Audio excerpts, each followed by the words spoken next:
नमस्कार दोस्तों, आपसे मैंने एक वायदा किया था कि मैं किसी से आपको मिलवाने वाला हूँ। एक ऐसी शख्सियत से जिन्होंने खुद को साबित किया। बहुत सारी परिस्थितियाँ थीं, उन परिस्थितियों से आगे बढ़ के खुद को साबित किया और आज फाइनली हमारे साथ में वो समय आ गया है। हमने ये काफ़ी पहले आपसे कहा था, लेकिन वो समय नहीं आ पा रहा था। हर एक चीज़ का समय होता है और आज वो समय आ गया, तो आज बात भी हो जाएगी और जो अनुभव रहा है उनका, जो यात्रा रही है उनकी सफलता की, वो भी आपके सामने। हम लोग कुछ ऐसी कोशिशें करेंगे कि वो आपके सामने इस तरीके से आएगी कि आप उसका लाभ उठा पाएंगे। आज हमारे साथ हैं आराधना अवस्थी जी, खंड शिक्षा अधिकारी के तौर पर अभी कार्यरत हैं और अभी लेटेस्ट सिलेक्शन है, इसलिए नए पैटर्न पे बहुत कुछ आपको मिल सकता है। तो आपका बहुत बहुत स्वागत है। Thank you sir. और आपसे मैं ये पूरी जो बातचीत की यात्रा हमारी होने वाली है 20-25 मिनट की, उसमें ये चाहूँगा कि आप इन लोगों को कुछ ऐसा बता के जाएंगे कि जैसे आपके सपने साकार हुए हैं वैसे ही इन लोगों के भी सपने साकार हो पाए, उसमें इनको हेल्प मिल पाए। बस यही उद्देश्य है इसका। तो मैं फिर से इन सभी देखने वालों की तरफ से भी आपका स्वागत करता हूँ, क्योंकि ये लोग कमेंट करेंगे लेकिन वो कमेंट बाद में मिलेगा आपको, आप पढ़ सकेंगे। तो सबसे पहले हम शुरुआत वहीं से करेंगे, जैसा कि हम करते हैं, कि आपको इस तैयारी की प्रेरणा कहाँ से मिली? प्रेरणा की शुरुआत जब मैं बहुत छोटी थी तो मैं अपने पापा जी को देखती थी कि वो रात में लैंप लगा के पढ़ाई करते थे। तो मैं बहुत छोटी थी, मुझे समझ में नहीं आता था कि ये तो जॉब ऑलरेडी कर रहे हैं, तो ये अब क्या पढ़ाई कर रहे हैं। तो मम्मी से पापा से थोड़ा डरते थे, तो मम्मी से पूछा कि मम्मी पापा क्या पढ़ाई करते हैं। तो मम्मी कहने लगी कि पापा अधिकारी बनने के लिए तैयारी कर रहे हैं। तो मैंने पूछा अधिकारी क्या होता है, तो कहती हैं कि तुम अगर कुछ बदलना चाहती हो तो तुम्हें एक अधिकारी बनना होगा, तुम अपने हिसाब से कुछ करना चाहती हो तो तुम्हें एक अधिकारी बनना होगा। तो बचपन से ही कि अधिकारी, बहुत छोटी थी तो नहीं जानती थी कैसा अधिकारी, क्या अधिकारी, पर ये था कि हाँ अधिकारी बनना है, उससे मेरे पास अधिकार आएंगे, मैं कुछ समाज में बदलाव ला पाऊँगी। तो हमेशा से ही ये एक रहता था कि मुझे पढ़ना है और कुछ बनना है। तो मेरी प्रेरणा की शुरुआत वहीं से हुई और फिर मेरा पढ़ाई में थोड़ा मन भी लगता था, पढ़ती थी। धीरे धीरे जब बड़ी हुई तो कुछ लोग ऐसे मिले जो मेरी प्रेरणा पे और मेरे पढ़ाई लिखाई पे यकीन करने लगे कि तुम कुछ कर सकती हो। तो जब मैं हाँ तो उनको मेरे ऊपर यकीन, खासकर मेरी माँ को मुझ पर बहुत यकीन रहता था, मेरी बहन को मुझ पर बहुत, मुझे इतना यकीन तब नहीं रहता था, पर उन लोगों को मुझसे ज़्यादा यकीन रहता था कि तुम कुछ कर सकती हो आगे। अब तो हो गया ना? हाँ अब तो हो गया। तो मतलब शुरुआत बता रही हूँ कि कहाँ से प्रेरणा की शुरुआत हुई। तो जब मैंने एमएससी वगैरह कंप्लीट कर लिया अपना पढ़ाई, तो वो कहती थी कि इसको यहीं अभी एंड मत करो अपनी एकेडमिक पढ़ाई को, और जो एक सपना देखा है अधिकारी बनने का उसको तुम पूरा करो। तो वो उनके यकीन पे मैं खरा उतरना चाहती थी और मैंने अपनी पढ़ाई निरंतर जारी रखी, उसको कभी ब्रेक ही नहीं किया। काफ़ी सालों से मैं जो है पढ़ती रहती थी। बस ये आप ये समझ लीजिए कि पढ़ना मेरी एक हॉबी बन गया था, कि मुझे काम ख़त्म करके सबसे अच्छा पढ़ना लगता था। यानी कि अब जब कोई काम हॉबी बन जाता है तो हॉबी उसे कहते हैं कि जिसके बिना आप रह ना पाएं। मतलब चाहे जितना मेरा बिजी शेड्यूल रहता था, जब तक मैं 1-1.5 घंटा भी अगर पढ़ लेती थी तो मुझे अच्छा फील होता था कि आज का दिन मेरा वेस्ट नहीं गया। और इन केस अगर कभी नहीं पढ़ पाती थी तो मुझे लगता था आज का दिन मेरा पूरा वेस्ट हो गया, आज मैंने कुछ पढ़ा नहीं, कुछ आज मैंने अच्छा गेन नहीं करा। ये तो बहुत बड़ी बात है कि वो आपने जो आपका लक्ष्य था उसके रास्ते को आपने हॉबी बना लिया। हाँ। तो अगर हम पूछे शुरुआत कब से हुई, तो शुरुआत तो बचपन से ही हो गई थी। बचपन से एक सपना हमेशा दिल में रहता था कि कुछ अलग करना है, कुछ अधिकार लेने हैं, कुछ अधिकारी बनना है। तो ये सब चीज़ें तब इतनी क्लियर विजन नहीं था कि क्या है होता है, क्या सिविल सर्विसेज होता है, क्या हाँ छोटे, बस ये था कि पढ़ के ही ये सब चीज़ें अचीव करी जा सकती हैं और पढ़ कर ही अपने सपने को पूरा किया जा सकता है। मैं कह सकता हूँ कि लक्ष्य बाद में आया, रास्ता पहले से तय हो गया था। हाँ रास्ता पहले से तय हो गया था। आप चल पड़ी और उसके बाद में फिर आपकी शादी भी हो गई। हाँ। क्योंकि आपको मैं बताऊं कि आप 2 बच्चों की माँ भी हैं और पहले से जॉब में भी थी और उसके बाद में सिलेक्शन। तो जब शादी हुई आपकी तो क्या कुछ रुकावट आई इसमें? देखिए, जनरली शादी तो सभी को करनी होती है। करनी होती है। हाँ, पर एक शादी का टाइम होता है कि आजकल तो टाइम बढ़ गया है, पर हमारे टाइम पे मतलब 26-27 साल रहता था कि जनरली लड़कियों की तो हो ही जाती थी, पर मेरी कुछ उससे भी पहले हो गई। मेरी 19 इयर्स में मैरिज हो गई थी। कुछ घर की सिचुएशन ऐसी थी कि मुझे मैरिज करनी पड़ी। और पर मेरे अंदर का जो सपना था कि जैसे लोग, जब मैं एक आपको इंसिडेंट बताती हूँ कि मैरिज का कार्ड देने मम्मी मेरी गई किसी रिलेटिव के यहाँ, तब मैं उस समय एमएससी का बस एडमिशन ली थी। तो उनको पता चला कि इनकी तो फरवरी में शादी हो रही, तो कह रही, वो बोली कि तुम तो एमएससी कर रही थी, अब हो चुका पढ़ाई लिखाई, अब बस छोड़ो, हो गया बहुत। तो उनकी वो जो बात थी वो मैंने एकदम अपने दिल में बैठा ली। तो जब भी अगर मेरा माइंड डाइवर्ट भी होता था तो मुझे उनकी वही बात याद आ जाती थी कि अब तो हो गया। बस मैं उठती थी और पढ़ना शुरू कर देती थी। और मैंने मैथमेटिक्स से करा तो ये मतलब उसके लिए तो रेगुलरिटी चाहिए कि पढ़ना ही पढ़ना है आपको, बिना आप सॉल्व करे तो कर ही नहीं सकते। तो बस उनके जो कहते हैं कि लोग क्रिटिसाइज़ करते हैं, लोग बहुत बातें सुनाते हैं, तो वो बहुत आप उनको ऐसे लीजिए कि जब आपको कोई इस तरीके के वर्ड्स कह रहा हो तो उसको जवाब देने की बजाय पॉजिटिव में लीजिए, और कि इसका जवाब तो समय देगा। तो वो आपके बिल्कुल एनर्जी बूस्टर की तरह काम करती हैं ये चीज़ें, जब आपको कोई क्रिटिसाइज़ करता है। तो ये मान लीजिए कि ये आपके लिए एक बून है, अगर आपको कोई क्रिटिसाइज़ कर रहा है, कि वो आपका एकदम एनर्जी बूस्टर की तरह काम करेगा। अक्सर तो लोग निराश हो जाते हैं। नहीं, बिल्कुल निराश नहीं होना चाहिए। कहते हैं ना कि अपने ऊपर फेंके गए पत्थरों से जो मकान बनाना सीख गया उसकी कोई मंजिल रोक ही नहीं सकता। क्या बात है। तो आपने कुछ ऐसा ही किया, शुरू से सोच लिया था। हाँ। तो जब इतनी दृढ़ इच्छा शक्ति कहाँ से आई? जैसे आपने कह तो दिया एक लाइन में कि ठीक है उन्होंने ऐसा कहा, लेकिन ये लोग कर नहीं पाते हैं, हम लोग निराश हो जाते हैं, समाज के अकॉर्डिंग चलने लगते हैं। हाँ सर, बहुत मुश्किल होता है शादी के बाद पढ़ाई करना, फैमिली देखना, जॉब देखना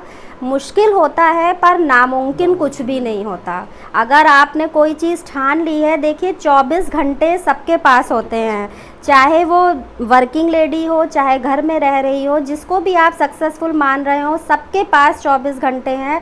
और उन 24 घंटों में किसने कैसे यूज़ करा, सक्सेस वहीं से डिफ़ाइन हो जाती है आपकी सक्सेस, कि आपको सक्सेस मिलनी है कि नहीं मिलनी है। ऐसा नहीं है कि 24 घंटे कोई लगातार काम करता हो, चाहे जो भी हो। 2-2.5 घंटा अगर हम अपने सपने के लिए जी लें तो उससे बड़ा तो मुझे लगता है कि कुछ एनर्जी बूस्टर है ही नहीं। कि जब आप अपने सपनों को जीना शुरू कर देते हैं कि ये मेरा सपना है और मुझे इसके लिए करना है, तो वो आपको कभी थकाती ही नहीं है, चाहे आप जितना थके हों, जितने भी आप टायर्ड हों। अगर 2 घंटे आप अपनी हॉबी के लिए निकाल रहे हैं, किसी को बुटीक में इंटरेस्ट रहता है, कोई कविताएँ लिखना चाहता है, कोई पेंटिंग बनाना चाहता है, तो मैं यही कहती हूँ कि अगर आपने अपने 24 घंटे में से 1.5-2 घंटे भी अगर अपने ऊपर देना शुरू कर दिया तो आपकी ज़िंदगी बदल जाएगी। यानी कि जो सपने हैं आपके, वो आपकी दिनचर्या में शामिल होने चाहिए, उनको छोड़ना नहीं चाहिए, बिल्कुल नहीं छोड़ना चाहिए। और जब आप उन सपनों को जिएंगे ना, तो आप कभी भी थके नहीं महसूस करेंगे, आपको बहुत अच्छा फील होगा। और जिस दिन नहीं दे पाएंगे तब आपको बुरा लगेगा कि आज मैंने अपने सपने के लिए कोशिश नहीं करी।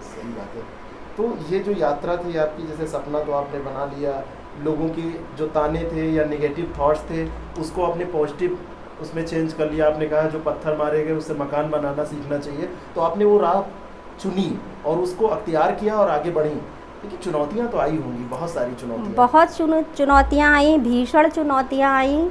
कभी कभी तो ऐसा फील होता था। तो थोड़ा सा कुछ बताएं जिससे लोग उससे जो लोग सुन रहे हैं, और क्योंकि सबका सपना है, यहाँ पे जो भी सुन रहे हैं आपको, उनका सपना तो निश्चित है, अब वो क्या कर पा रहे हैं, ये थोड़ा सा चुनौतियों के कारण कितना प्रभावित हो रहे हैं। देखिए, मैं ये कहना चाहूँगी कि life is not the bed of roses, ठीक है। जिसने ये मान लिया उसके लिए लाइफ कठिन नहीं है। जितनी भी आप चुनौतियों को, मुश्किलों को ऐसे लीजिए कि ये these are the part of a life, और इसको हमें उस समय पॉजिटिव रह के कैसे कोई भी, देखिए मेरा सब्जेक्ट मैथ्स रहा है, उससे मैंने जो सबसे अच्छी एक चीज़ सीखी कि every problem has a solution. जो मैथ्स का एक अगर वो फंडा बेसिक फंडा है कि every problem has a solution.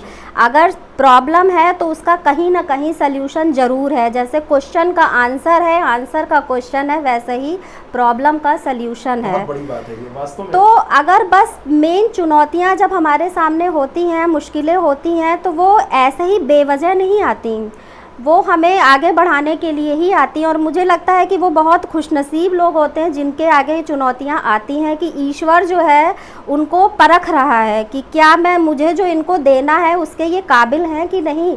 आज आप कल आपको जॉब करेंगे, बड़े जॉब करेंगे, तो आज अगर आप अपने लाइफ की चुनौतियाँ नहीं सॉल्व कर पा रहे हैं तो कल आप दूसरों की चुनौतियाँ कैसे सॉल्व कर पाएंगे। मुझे ऐसा फील आया कि ये सब मेरी परीक्षाएँ चल रही हैं और मुझे धीरे धीरे बस इनका सल्यूशन ढूंढना है, धैर्य नहीं खोना है और हमेशा ये बनाए रखें कि ईश्वर मेरे साथ है, वो मेरा कभी बुरा नहीं कर सकता। और धीरे धीरे सब चुनौतियां जो हैं मेरे लिए अवसर बनती चली गई। लेकिन लोग तो इसी से डिस्टर्ब होते हैं। एक चुनौती आती है, लोग तो छोड़ के बहुत दूर भाग जाते हैं, बहुत दूर। तो ऐसा मतलब ऐसा कैसे किया जाए? जैसे लोग यही कहते हैं, जैसे मोटिवेशनल वीडियो लोग देखते हैं, तो मोटिवेशनल में यही बताया जाता है वीडियो में आजकल जो चल रहे हैं, आग लगा दो, तोड़ दो, फोड़ दो, लेकिन ये कोई नहीं बताता कि ये कैसे, है ना। जैसे आपने एक चीज़ बताई कि उसको दिनचर्या में शामिल करना है, 2-2.5 घंटे का समय निकालना है। ऐसी कुछ चीज़ें और जो आपकी सीक्रेट कुछ रही हैं जो आपने कभी किसी को ना बताया, लेकिन यहाँ बताइए, मैं आपसे रिक्वेस्ट करता हूँ। देखिए, चुनौतियों का सामना, बस आप यही मान के चलिए, एकदम से कोई चुनौती आपके सामने आई तो एकदम तो सल्यूशन नहीं दिखाई पड़ेगा, पर जब हम उस चुनौती को धीरे धीरे ऑब्जर्व करेंगे, उसकी गहनता में जाएंगे कि क्या कारण है इसका। अगर देखिए प्रॉब्लम को हम सॉल्व कर सकते हो तो हमें सॉल्व करना चाहिए, और अगर हमें लग रहा है कि ये चीज़ हमारे सल्यूशन से दूर है, इसको हम नहीं कर सकते हैं, तो उसे हमें एक्सेप्ट कर लेना चाहिए। सुख इसी में है कि अगर आपके पास कोई ऐसी चुनौती है जिसको आपको लग रहा हो कि मैं डील ही नहीं कर सकती हूँ, तो मे भी आपको ईश्वर जो है उसमें रहना सिखा रहा है कि कैसे कठिन परिस्थितियों का सामना किया जाता है। तो कभी भी पीछे नहीं हटना है। अगर आप वो नहीं चेंज कर पा रहे हैं तो आप उस चीज़ को एक्सेप्ट, जैसे मैं एक एग्जाम्पल दे के बताती हूँ कि हम लोगों के पास तो हाथ पैर भगवान ने सब कुछ दिया है, चुनौतियाँ हैं वो एक अलग चीज़ है, पर जिसके आँख नहीं है, जिसके हाथ नहीं है, क्या उनकी चुनौतियां हम लोगों से कम हैं या हमारी चुनौतियां उन लोगों से बड़ी हैं? कहीं नहीं। हमारी चुनौतियां उन लोगों की चुनौतियों के आगे एग्जिस्ट ही नहीं कर सकती। पर हमारे सामने एक से एक ऐसे एग्जाम्पल आए हैं कि जो लोग ऐसे चैलेंजेस होते हुए कि जिनकी बॉडी ही नहीं कंप्लीट है और वो कहाँ से कहाँ पहुँच गए, वो उस चुनौती को बदल नहीं सकते। अगर कोई हैंडीकैप्ड है तो वो अपनी चुनौती को बदल नहीं सकता, उसने उसको स्वीकार कर लिया और उसी से वो आगे बढ़ रहा है। तो हमारे लाइफ में भी जो कुछ चुनौतियां ऐसी होती जिनको हम बदल नहीं सकते, तो उनको स्वीकार करते हुए अपना रास्ता आपको निकालना है कि आपको कैसे आगे बढ़ना है। सब कुछ हम नहीं बदल सकते, सब कुछ हम नहीं बदल सकते, कुछ ईश्वर भी बदलता है, कुछ उसके हाथों में होता है। हमको उसकी रास्तों को कैसे समझना है और कैसे उस पर चलना है और कैसे अपने लिए रास्ते बनाना है, ये हमारा काम है। अक्सर मैं सुनता रहता हूँ कि लड़कियों के सामने बड़ी चुनौतियाँ हैं। अक्सर होता है कि लड़कियों को तो शुरू से ध्यान नहीं दिया जाता, लड़कियों को बहुत सारी चीज़ें हैं जिनका सामना करना पड़ता है, बहुत सारी चीज़ें हैं। तो लड़कियां क्यों आपके रास्ते पे चलें, तो आपके मुताबिक ये है कि उनको उस चीज़ों को एक्सेप्ट करके कि हैं समस्याएं, बाहर निकलेंगी तो हो सकता है कि कोई उनको छेड़े, लेकिन उसको स्वीकार करके चलना चाहिए, कहने का मतलब। देखिए, हाँ, अगर आप लड़की हैं तो ये इसमें कोई गुनाह तो आपने किया नहीं कि आप फीमेल बनकर दुनिया में आई हैं। ईश्वर ने 2 बनाए हैं जेंडर, 2 ही जाति बनाई हैं, एक मेल एक फीमेल, इसके अलावा कोई जाति नहीं है। तो इसमें हम क्यों कहें कि हम कहीं से कमज़ोर हैं? आप बाहर निकल रही हैं, बहुत से लोग बोलेंगे, गलत बोलेंगे, क्या हम सबका जवाब देते हुए चले? अगर हम उनका जवाब दे रहे हैं यानी हम उनकी चीज़ों को स्वीकार कर रहे हैं। ऐसे घर में भी या बाहर भी आप कई जगह जहाँ जाएंगी तो कुछ आपको डाउन करने के लिए कुछ ऐसे वर्ड्स यूज़ किए जाएंगे कि जो आपको लगेगा कि अगर आपने उसी जगह, हाँ, इस चीज़ का भी ध्यान रखना चाहिए कि ऐसा ना हो कि वो आपके लेवल से ही वो ऊपर उठ जाए और आपको ज़्यादा, पर तो उस जगह उनको वहाँ पर सुनाना भी चाहिए उस जगह, उनको स्टॉप भी करना चाहिए कि इससे मतलब जहाँ पर आपको लगे कि अब ये एक्सेप्टेंस के काबिल नहीं है, अब इनको जो है समझाना पड़ेगा। तो जहाँ तक आप इग्नोर कर सकते हैं कि भाई रास्ते में हाथी चलता है तो कुत्ते भौंकते रहते हैं, तो क्या हाथी हर एक कुत्ते को जवाब देगा? ऐसा नहीं है। तो आपको अपने रास्ते बनाने, बाकी दुनिया जो कह रही है कहने दीजिए, आपको एक सही राह पे चलना है, आप चलते रहिए। अक्सर लोगों के पास एक्सक्यूज होता है, अगर हम लड़के होते तो बहुत कुछ कर जाते, लड़की हैं इसलिए नहीं, मैं इस चीज़ को कभी नहीं मानती। आपने ये चीज़ एक्सेप्ट किया, आगे बढ़ी। अब मैं जानना चाहता हूँ कि जैसे आपने जब तैयारी शुरू की तो तैयारी स्टार्ट कैसे, क्या क्या आपने फॉलो किया, ये भी थोड़ा सा हमको बात करनी है, क्योंकि यहाँ थोड़ी पढ़ाई लिखाई की भी बात जरूरी है। पढ़ाई लिखाई सब लोग कर रहे हैं, लेकिन आपका क्या था, जैसे क्या तरीका था, आपने क्या सोचा कि क्या चीज़ करने की ज़रूरत है, क्या नहीं करने की ज़रूरत है, थोड़ा पढ़ाई के बारे में। देखिए, एकेडमिक जब हम पढ़ते हैं तो हमारे पास एक लिमिटेड सिलेबस रहता है कि जैसे हम एमएससी कर रहे हैं तो हमें मैथ्स में ये बुक्स पढ़नी है, बीएड है, एमएड है, ये सब कर लिया। बट जब हम सिविल सर्विसेज की तरफ उतरते हैं और ये वाली पढ़ाई शुरू करते हैं तो ये इतना ब्रॉड सिलेबस है कि मुझे लगता है अगर आप सिर्फ सिलेबस कवर करने के चक्कर में रहेंगे तो कभी सिलेबस कवर ही नहीं होना है।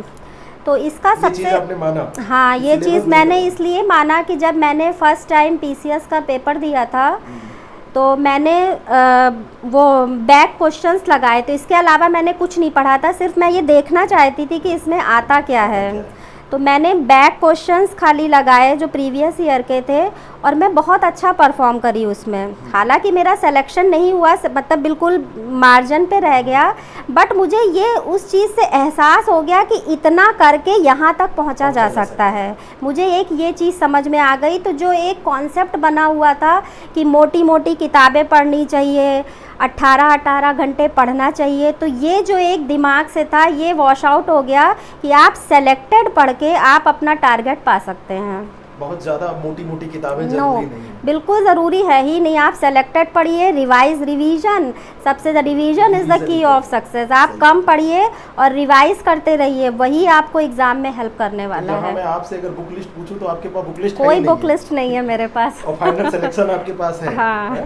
तो ये भी आपने एक बड़ी बात है। तो आपने जैसे क्या किया, आपने क्या फॉलो किया, जैसे आपने लेटेस्ट एग्जाम जो दिए, जैसे बीओ का, पीसीएस का, बीओ में आपको फाइनली सिलेक्शन भी मिल गया, और तो आपने क्या फॉलो किया उसके बारे में थोड़ा सा इन लोगों को बताइए, जैसे आपने जो रास्ता अपनाया। हाँ, पीसीएस के लिए जब मैं तैयारी कर रही थी तो मैंने यही सब पहले तो प्रीवियस ईयर क्वेश्चन, फिर करंट अफेयर्स, इन सब पे, पर कहीं ना कहीं मेरा सिलेक्शन रुक जाता था। तो मुझे लगता था कि कुछ कमी रह रही है, जो सिलेक्शन रुक रहा है, फाइनल सिलेक्शन नहीं हो रहा है, यानी जो पढ़ते हैं वो कुछ और ज़्यादा इसमें उनका ऐड रहता है। तो मैंने फिर खोजा कि आखिर क्या ऐड रहता है, वो क्या ऐसा कर देते हैं कि वो 4 नंबर मुझसे आगे ले जाते हैं और मैं 4 नंबर पीछे रह जाती हूँ। तो जब मैं YouTube में जुड़ी तो मैंने सर का डेली करंट, वो जो डेली 30, हाँ, मैंने देखा तो मुझे बड़ा अच्छा लगा। तब मैं इनको जानती भी नहीं थी, आज से 2-3 साल पहले की बात है। तो बस मुझे ये लगता था कि इनका ये प्रोग्राम अच्छा बहुत है, उसमें एक्चुअली करंट अफेयर्स भी रहता था और एक टॉपिक कवर होता था। तो वो रहता था क्वेश्चन आंसर फॉर्म में, पूरी क्विज़ जैसी रहती थी। तो जब मैंने उसको पढ़ना शुरू किया तो मुझे ये लगा कि हर चीज़ अगर हम ऑब्जेक्ट प्री की तैयारी कर रहे हैं तो वो क्वेश्चन आंसर फॉर्म में ही करनी चाहिए।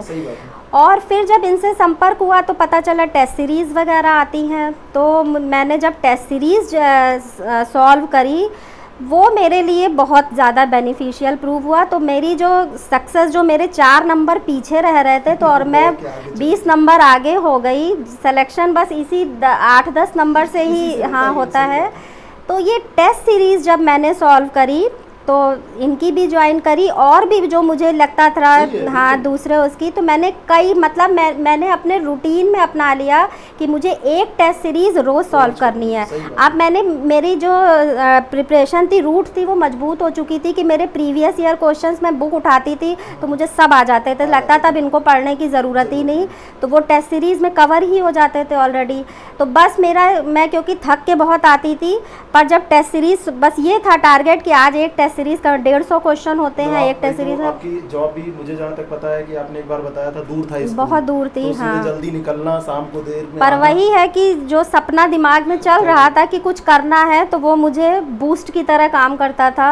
जैसे दूध में बूस्ट मिलाते हैं, तो बस वैसे ही वो मेरे दिमाग में सारी सिचुएशंस और वो एज अ बूस्ट काम करती थी। हाँ हाँ हाँ, उसी का। वैसे ही तो काम बस कर मैं रहा था। उठती थी और सारा घर का काम वगैरह फिनिश करके, मुझे लगता है मैं 7-8 बजे बैठ जाती थी लेकर, और 2 घंटे एक टेस्ट सीरीज में जाते थे। अब आप तो सोचिए उनको मैं कि घर का भी काम है, नौकरी भी है, सब कुछ मैनेज करना है, पूरे फैमिली को भी, और सिलेक्शन हो जा रहा है।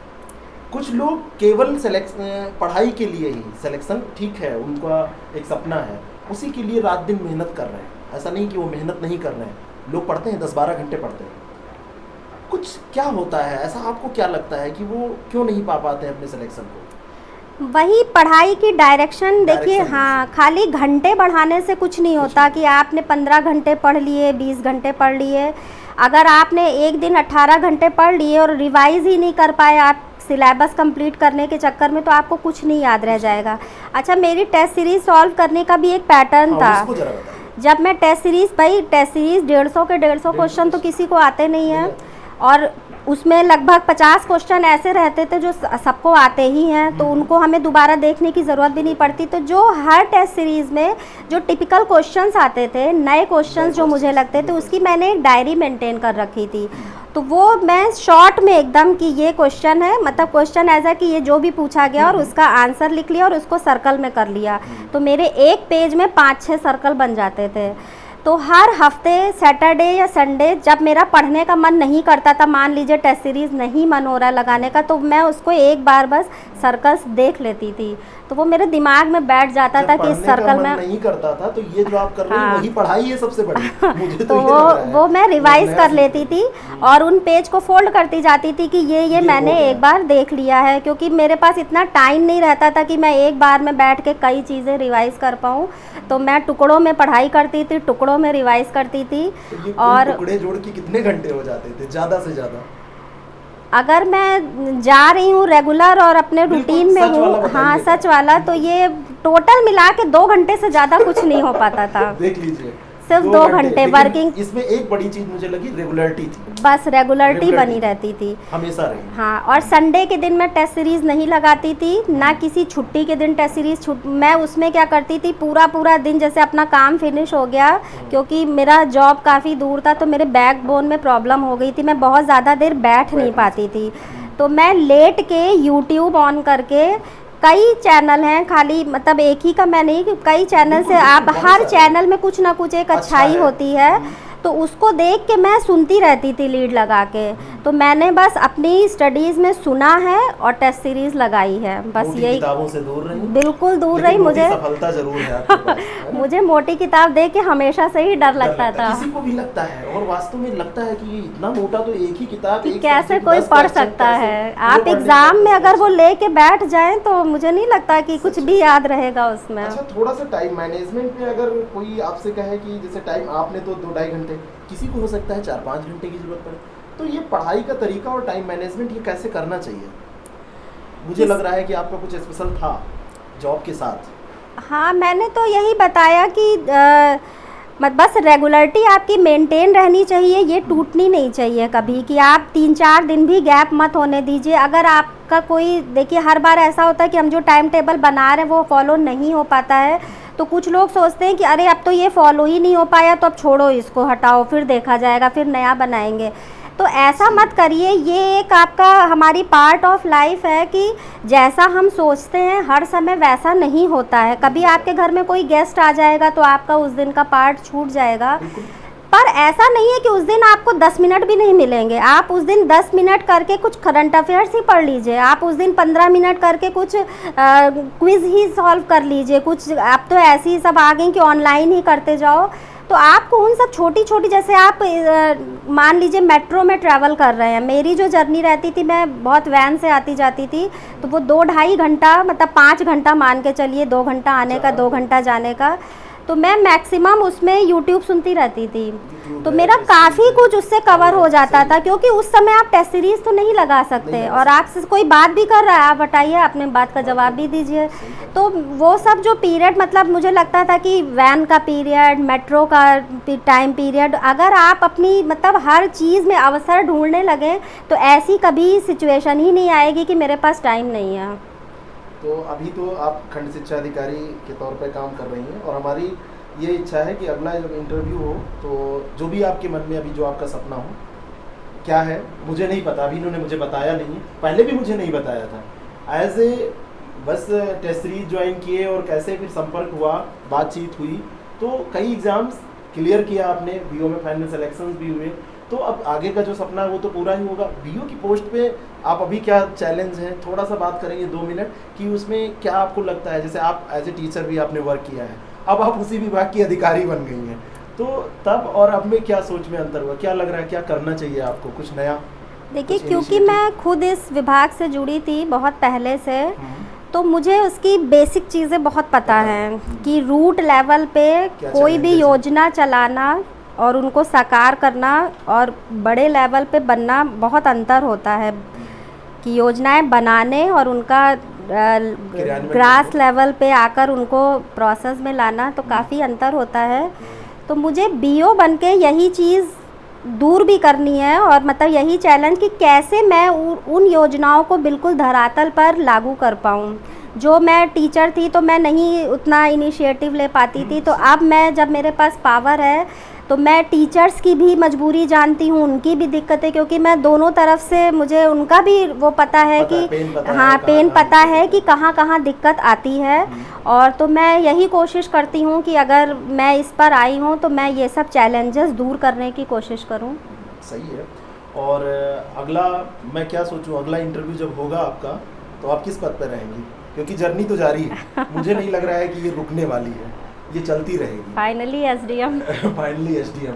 तो एक विश है मेरी, और मेरे ख्याल से आप लोगों को भी ये विश करनी ही है कि मैडम को अगली बार जब हम इंटरव्यू कर रहे हों तो एसडीएम के तौर पर देखें। और आपने जितना भी अभी तक आप लोगों के साथ हम लोगों ने जो साझा कर पाए हैं वो किया है, तो आपने जितना भी इसमें सीखा है, कोई क्वेरी होगी तो उसको डालिएगा, और कोई भी फिर से आ जाएंगी, आपकी क्वेरीज को दूर कर देंगी।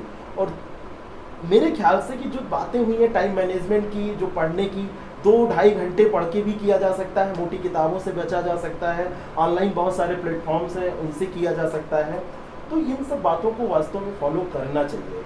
और कुछ बातें जैसे कई बार ऐसी भी आती है मार्केट में कि पढ़ना ही है, बहुत ज़्यादा मोटी मोटी किताबें, अधिकतर जो किसी लिस्ट पूछिए तो मैं आपको बताऊं बहुत सारी इतनी किताबें होती कि महीने भर खरीदते लगेगा, सही कह रहे क्योंकि हैं। सारी एक साथ मिलेंगी नहीं नहीं, मिलती। और खरीद भी गई तो पढ़ते कई साल लगेगा, तो कुछ जो स्मार्ट स्टडी की स्मार्ट ज़रूरत स्टडी है। की ज़रूरत है। हाँ। लास्ट में ये लगा। और महिलाओं के जो चैलेंज हैं, वो महिलाएं उससे बड़ी परेशान देखिए, वो रहती हैं। चैलेंज नहीं है, वो आपके लिए ईश्वर के गिफ्ट्स हैं, है गिफ्ट्स ना। हैं। उनको चैलेंज मत मानिए, वो भगवान ने आपको गिफ्ट दिए हैं, उनको एक्सेप्ट करिए, उनके साथ आगे बढ़िए। बढ़िए। आप उनको अपना हर्डल्स क्यों समझ रही हैं कि ये मेरा वो है, ये आप सोचिए कि ये मेरे लिए एज ए एनर्जी बूस्टर है, मुझे इसको लेके आगे बढ़ना है। यानी कि हर आपदा में भी अवसर की आपदा तलाश। में भी अवसर, बस। आपदा में अवसर की तलाश। अगर आपको कोई चिढ़ा रहा है तो आप उसको पॉजिटिव ले लीजिए। अगर आपको कोई देखिए, कह रहा है उसका कि चिढ़ाना निराश कर रहा तभी है, कामयाब होगा जब आपका रिएक्शन उसको मिल जाएगा। अगर वो सही चिढ़ा बात है। रहा है हाँ। और आप चिढ़े ही ना, तो फिर उसका चिढ़ाना बेकार है। बेकार हो जाएगा, वो फ्रस्ट्रेट हो जाएगा। हाँ, वो कर फ्रस्ट्रेट रहा हो था हमें, जाएगा। लेकिन हो गया वो खुद। तो ये सारी तो बातें, ये कला आनी चाहिए। ये कला आनी चाहिए। तो ये आर्ट ऑफ लिविंग में भी कहीं ना कहीं ये तो जिंदा रहने के लिए भी जरूरी है। पढ़ना पढ़ाना तो एक छोटा सा पार्ट ऑफ लाइफ है, बाकी जिंदगी तो जीनी ही है।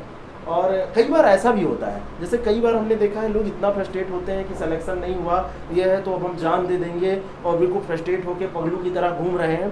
तो ये भी थोड़ा सा मैनेज करना, कुछ बताइए आपके पास अगर कोई। देखिए, मैंने कई पीसीएस के अटेम्प्ट्स दिए, पर हर बार फाइनल सिलेक्शन नहीं मिला। तो उसमें ये नहीं है कि अब हम कर ही नहीं सकते।